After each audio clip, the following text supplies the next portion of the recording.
रहे हैं रेडियो सबरंग। जुड़िए अपनों के संग। हेलो दोस्तों, रेडियो सबरंग के सभी प्रोग्राम्स आप सुन रहे हैं और आपको बहुत पसंद भी आ रहे हैं। इसके लिए बहुत बहुत आभार और धन्यवाद।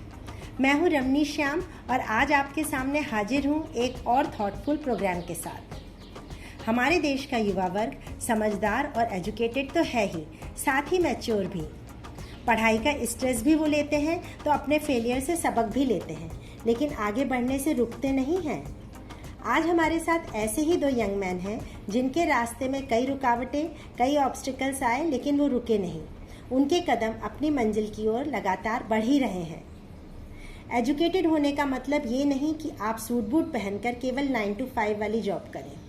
कोई काम छोटा या बड़ा नहीं, यही सोच आज के युवा को मैच्योर तो बना ही रही है, साथ ही देश को उन्नति के रास्ते पे भी ले जा रही है। ये सोच रखते हैं अंशुल आर्यन जी, जो कि पटना से हैं।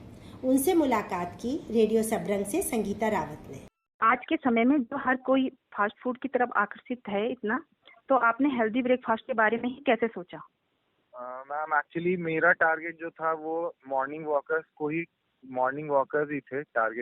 जो टारगेट ऑडियंस था मेरा, बिकॉज मैं खुद वहाँ पे जाता था और पटना जू में हर दिन सुबह में ऑलमोस्ट 600-500 लोग मॉर्निंग वॉक करने आते थे।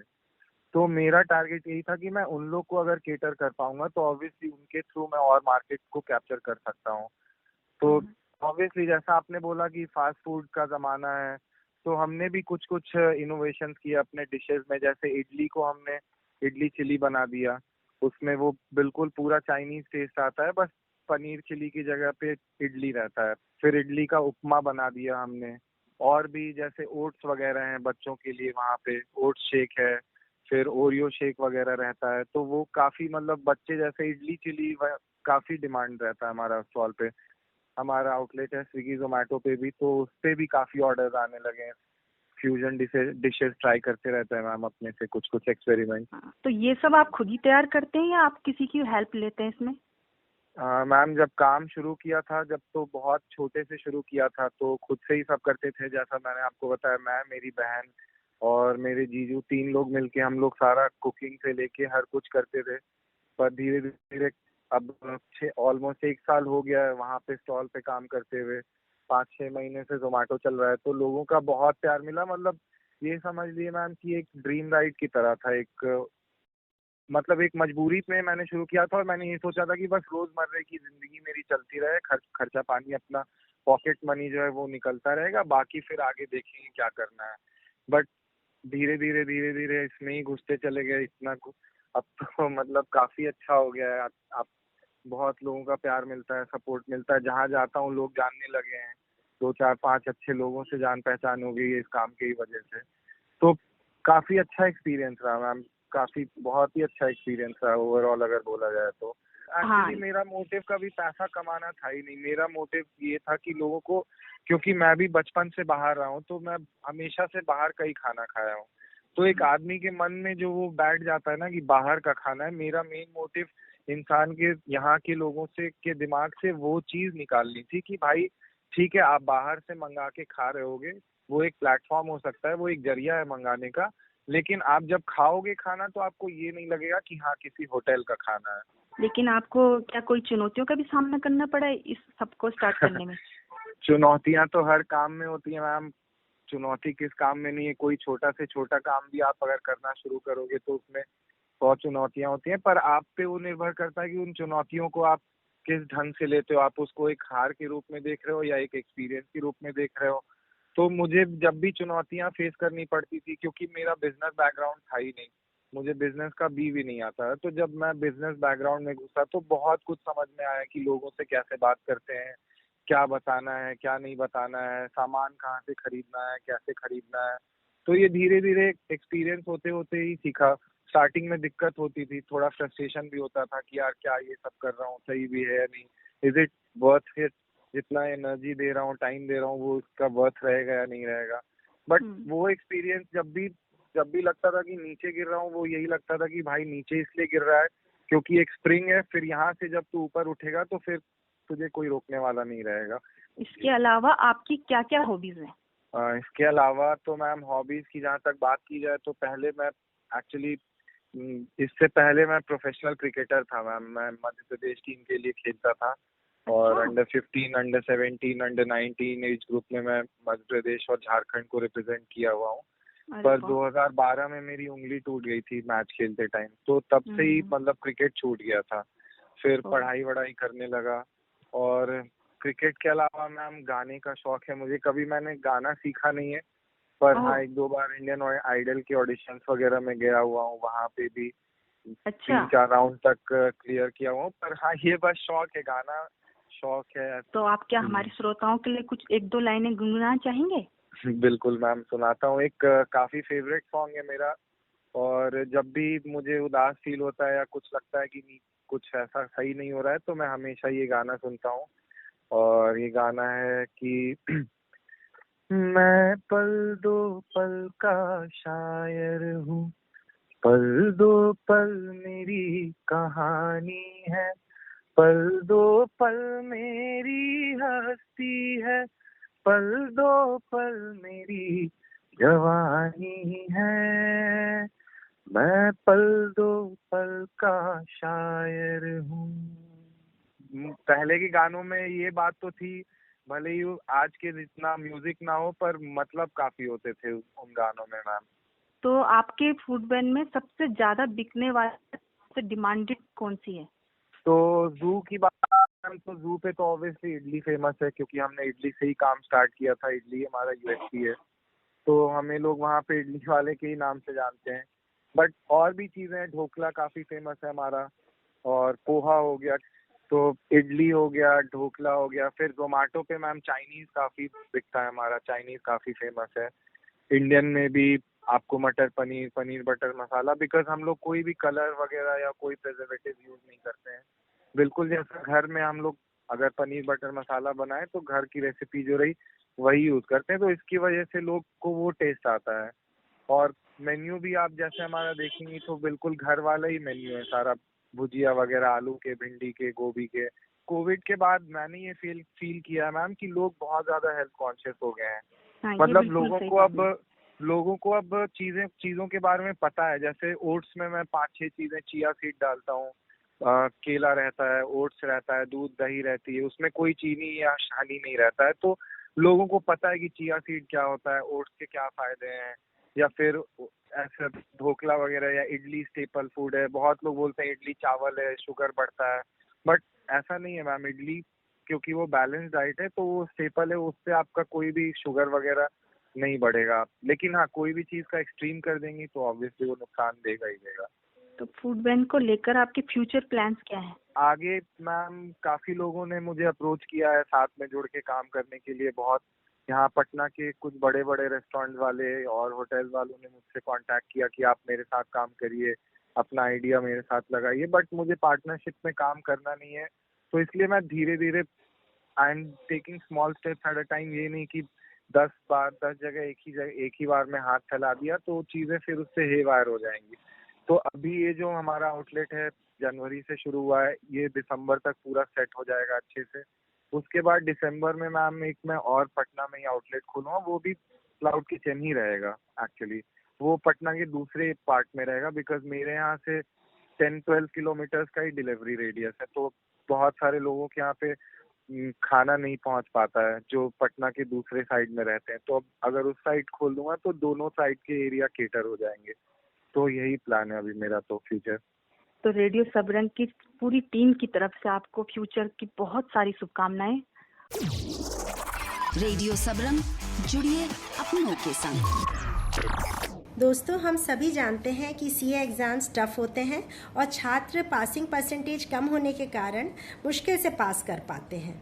ऐसे में वो डिप्रेस्ड भी हो जाते हैं और कई बार बीच में ये कोर्स छोड़ भी देते हैं।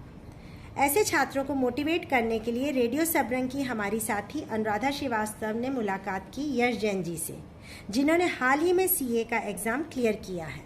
उन्होंने अपना एक्सपीरियंस रेडियो सबरंग के लिसनर्स के लिए शेयर किया। अच्छा यश जी, आपने एग्ज़ाम क्लियर करने के बाद आपको कैसा महसूस कर रहे हैं आप? सो ये काफ़ी इंटरेस्टिंग स्टोरी है। हर बार सीए का रिज़ल्ट अराउंड दोपहर के 2 बजे आता है। इस अटेम्प्ट में जब रिज़ल्ट आया तो रिज़ल्ट मॉर्निंग 7:30 AM ही आ गया था। मैं सुबह 9:30 बजे उठा और मेरे फ़ोन में 4-5 मिस कॉल्स थे और मेरे दोस्तों के मैसेज थे कि क्या हुआ एंड आई वाज लाइक कि अभी से रिज़ल्ट कैसे आ गया। और मैं भाग के अपने स्टडी रूम में गया, लैपटॉप खोला और रिज़ल्ट देखा। और जब मैं रोल नंबर टाइप कर रहा था तो मेरे हाथ शिवर कर रहे थे और मैं बहुत ज़्यादा ही नर्वस था, क्योंकि कितना भी पढ़ लो सीए कोर्स का रिज़ल्ट जो है, मुझे लगता है रैंकर्स को भी डर लगता होगा कि हम पास होने वाले हैं कि नहीं होने। रिज़ल्ट आया, उस पर लिखा हुआ था पास। मैंने मार्क्स भी नहीं देखे और मैंने कहा, आई स्टार्टेड क्राइंग, मैं रोने लगा कि फाइनली इट्स डन। और फिर मम्मी रूम में आई, मम्मी ने बोला क्या हुआ, मैंने कहा स्क्रीन देखो, तो उन्होंने पास देखा, वो भी थोड़ी इमोशनल हो गई। सीए की तैयारी के लिए कौन सी चुनौतियों का सामना करना पड़ा आपको? मुझे लगता है कि कोई भी कम्पिटिटिव एग्ज़ाम होता है, तो भले ही वो सीए हो या कोई भी कम्पिटिटिव एग्ज़ाम हो, वो एक पूरी जर्नी होती है फ्रॉम स्टार्ट टू एंड, और end being clearing the exam. So मेरी जर्नी स्टार्ट हुई थी सीपीटी से, एंड सीपीटी क्लियर करने के बाद मैंने आईपीसीसी के बोथ ग्रुप क्लियर किए। उसके बाद 3 साल की आर्टिकलशिप होती है जहाँ पे आपको पूरी प्रैक्टिकल ट्रेनिंग दी जाती है, और उसमें आपको चॉइस होती है कि आप कौन सा फील्ड चूज़ करेंगे। और वो 3.5 साल की ट्रेनिंग कंप्लीट करने के बाद, 3-3.5 साल की ट्रेनिंग अराउंड सबकी चलती है। वो ट्रेनिंग कंप्लीट करने के बाद सीए फाइनल के एग्ज़ाम्स, और सीए फाइनल के एग्ज़ाम्स एक टोटली डिफरेंट जर्नी है। और वो कंप्लीट करने के बाद प्रॉब्ली आज मैं इस सिचुएशन में हूँ कि I can guide some people to how to manage exams, how to manage the stress, क्योंकि मेरी जर्नी में भी एक फेलियर देखा है मैंने और उसके बाद मैं पास हुआ हूँ। सो आई नो कैसा फ़ील होता है फेल होने पे भी, और कैसा फ़ील होता है पास होने के बाद। सीए की परीक्षा आपको चैलेंजिंग लगी होगी, तो आपने उसको कैसे लिया? तो सीए फाइनल पास करना एक चैलेंज तो है ही। तो जब हम पढ़ाई करते हैं तो 8 सब्जेक्ट्स होते हैं हमारे पास, 2 ग्रुप होते हैं, और उनके लिए 6 महीने भी शायद कभी कभी इनफ नहीं होते। तो चैलेंजेस ये हैं कि रोज़ आपको मॉर्निंग में उठ के अराउंड 10 से 12 घंटे अपनी स्टडीज़ को देने पड़ेंगे। और जब आप इतना टाइम स्टडीज़ को देते हैं, you have to manage your mental health and physical health also, क्योंकि अगर आप बीमार पड़ गए तो आपको 2-3 दिन का ब्रेक लेना पड़ेगा। एंड वो ब्रेक जो है वो थोड़ा आपकी पढ़ाई का शेड्यूल को ख़राब कर देता है। सो challenges is maintaining your physical and mental health, having that positive attitude that I can do it. सबसे इम्पॉर्टेंट चीज़ ये है कि बिलीव करना अपने आप में कि मैं कर सकता हूँ। क्योंकि जब मैंने सीए फाइनल क्लियर किया था, जब मैंने ग्रुप 1 क्लियर किया था, मेरे पास सिर्फ 20 दिन थे पढ़ाई करने के लिए।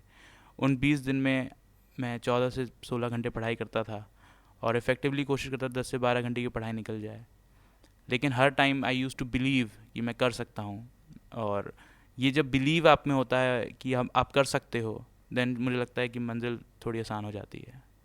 जब साथी स्टूडेंट्स सीए के सभी ग्रुप्स पास कर लेते हैं और कुछ 1-2 मार्क्स से रह जाते हैं, तो उन बच्चों के लिए आप क्या कहना चाहेंगे? ये सिचुएशन मेरे साथ भी हुई है। जब मैंने सीए फाइनल के बोथ ग्रुप का एग्ज़ाम दिया था, तो मैं उसमें क्लियर नहीं हो पाया था। मेरे 393 नंबर आए थे और मुझे 400 मार्क्स चाहिए थे पास होने के लिए। फाइनेंशियल रिपोर्टिंग सब्जेक्ट में मेरे 38 मार्क्स आए थे, and I could not clear the exams. So मैंने वो फेलियर वाली सिचुएशन भी अपनी लाइफ में देखी है, जहाँ पे मुझे लगा था कि मैं पास हो जाऊँगा, मेरे पेपर अच्छे गए थे, मेरी बैलेंस शीट मैच हुई थी, लेकिन I couldn't clear the exams. Paper clear ना होने के बाद काफ़ी डीमोटिवेटिंग था, थोड़ा स्ट्रेसफुल था सिचुएशन, क्योंकि जब आप एक्सपेक्ट करते हो कि आप पास हो जाओगे एंड जब रिज़ल्ट आता है नेगेटिव, तो थोड़ा शॉकिंग भी होता है और थोड़ा डिप्रेसिंग भी होता है। और मेरी आर्टिकलशिप का एक्सपीरियंस, उसके बाद फिर मेरी ट्रेनिंग चली। मेरी ट्रेनिंग ख़त्म हुई 17 अप्रैल को, और मेरे पास नेक्स्ट एग्ज़ाम देने की डेट्स 11 मई से थी।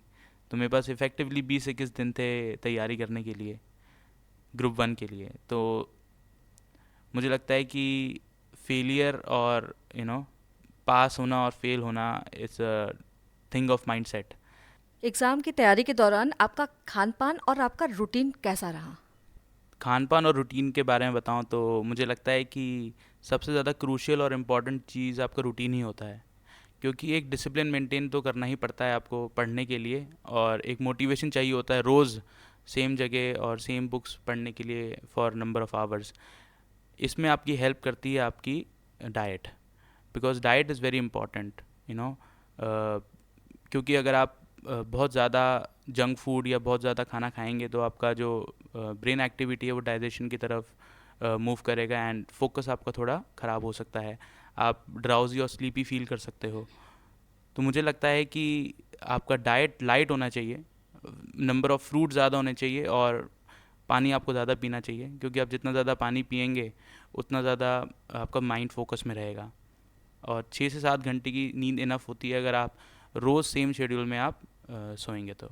और थोड़ा वॉक भी कर सकते हैं आप, थोड़ा म्यूज़िक सुन के वॉक करिए, रिलैक्सिंग भी होता है, और इससे आपका माइंड एक ब्रेक भी मिल जाता है। लाइक अगर 15 मिनट वॉक करते हैं घर के बाहर या किसी भी पार्क में और अच्छा म्यूज़िक सुनते हैं तो आपका 15-20 मिनट का ब्रेक भी हो जाता है, and then you can restart your schedule.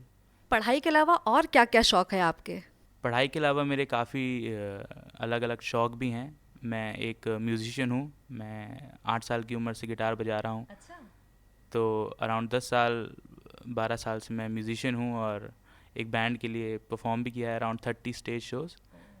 साथ ही साथ मुझे ट्रैवलिंग काफ़ी पसंद है। मैंने इंडिया में 2-3 ट्रैक्स किए हैं, आउट ऑफ इंडिया में 8 कंट्रीज़ ट्रैवल कर चुका हूँ, UAE ट्रैवल कर चुका हूँ, और यूरोप के काफ़ी डिफरेंट कंट्रीज़ ट्रैवल कर चुका हूँ। Thank you Yash ji. जैसा कि आपका नाम है यश, उसी तरह से आप यशस्वी होते रहिए। Thank you so much. Thank you. बहुत खूब। आज के यूथ और इनकी डिफरेंट और प्रोग्रेसिव थिंकिंग को सुनकर प्राउड फील होता है। देश सचमुच तरक्की कर रहा है। दोस्तों, हमेशा की तरह अपना फीडबैक radiosabran.in पर ज़रूर दें। अपना ध्यान रखें और स्वस्थ रहें। धन्यवाद। आप सुन रहे थे रेडियो सबरंग। जुड़िए अपनों के संग।